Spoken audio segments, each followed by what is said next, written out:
Also, Governor, I know you are among the governors, all 50 state governors, sending troops to Washington for the inauguration. I believe Alaska's committed at least 80. I could be wrong, sir, but do you envision any trouble? I mean, obviously, 25,000 strong soldiers are there now, and obviously something must be up because they keep warning us. What do you think? Yeah, I hope there's not going to be trouble. I mean, we had roughly 80 folks volunteer. We asked if anyone wanted to volunteer to go to Washington because there was a call out to get assistance in having National Guard troops there. And so we had 80 folks that volunteered to go there. But again, I hope there's not. You know, there's been violence all spring and all summer throughout our cities. We had the issue with the Capitol, and the only thing I can ask, and I'm sure all the governors are asking, is everyone to just keep a cool head, stand down, and let's get back to what we used to do here in this country, and that's have discussions, have dialogue. We always used to protect the right to agree to disagree.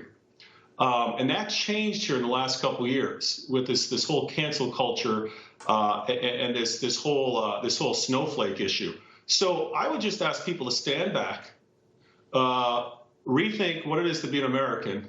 And what it is to be American is to have a dialogue, protect each other's speech, but at the same time, refrain from any types of violence, any kind of violence. And so I'm hoping that this inauguration will go well. There won't be any violence, and we'll get back to having vigorous debates over policies.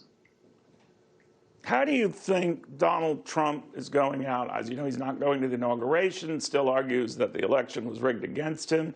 Apparently that view is pervasive in the Republican Party, where, only 1 out of 5 see, again, in the Republican Party, that Joe Biden was the duly elected president. What do you think of all that?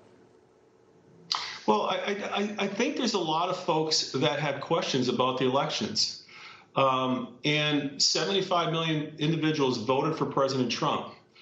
The issue is, I think, to take a look at election integrity now and do it in a genuine fashion so that everyone, left, right, middle, doesn't matter, feels that their vote really counts and that the process really works. Because, Neil, this is what really separates us from many other countries in the world, was and is and should be our election integrity, that every person's vote counts. And so there is question. There has been question. I think those questions need to be answered in the framework of making sure that elections have integrity, that everybody's vote does count, and that there is no question.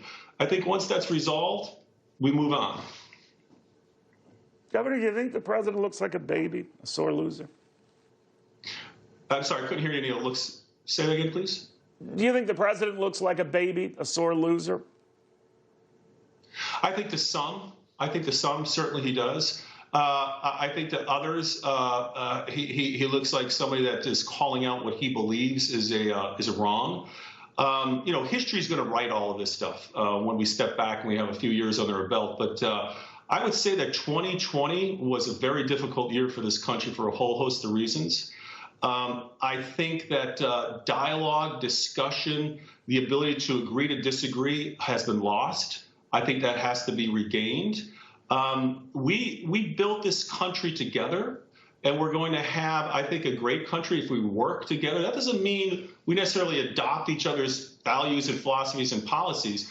But at the very least, I think the underpinnings for this country, like I said earlier, election integrity, but the ability to have a dialogue where you're not shouted down, you're not canceled out, you don't lose your job, you're not kicked off social media. These are dangerous things that are happening. They don't bode well for the future, but I think we have plenty of opportunity quickly, if we do it, to turn this around and get back to the America that we all knew at one time. All right, Governor, we'll watch things very, very closely. Mike Dunleavy, the governor of the beautiful state of Alaska. All right, as the governor's wrapping up there, just want to pass along